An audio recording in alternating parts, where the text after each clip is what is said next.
کے بعد زمین کو پھیلا دیا. اسی نے زمین میں سے اس کا پانی نکالا اور چارہ اگایا اور اس پر پہاڑوں کا بوجھ رکھ دیا. یہ سب کچھ تمہارے اور تمہارے مویشیوں کے فائدے کے لیے کیا.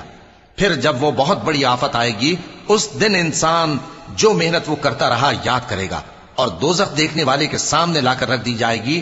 اب جس نے سرکشی کی اور دنیا کی زندگی کو مقدم رکھا تو اس کا ٹھکانہ دوزخ ہی ہے. اور جو اپنے پروردگار کے سامنے کھڑے ہونے سے ڈرتا اور نفس کو بیجا خواہشوں سے روکتا رہا تو اس کا ٹھکانہ بہشت ہی ہے. اے پیغمبر صلی اللہ علیہ وآلہ وسلم، لوگ تم سے قیامت کے بارے میں پوچھتے ہیں کہ اس کی آمد کب ہے، سو تم اس کے ذکر کی طرف سے کس فکر میں ہو؟ اس کا منتہا یعنی واقع ہونے کا وقت تمہارے پروردگار ہی کو معلوم ہے. جو شخص اس سے ڈر رکھتا ہے تم تو اسی کو ڈر سنانے والے ہو. جب وہ اس کو دیکھیں گے تو ایسا خیال کریں گے کہ گویا دنیا میں صرف ایک شام یا ایک صبح رہے تھے.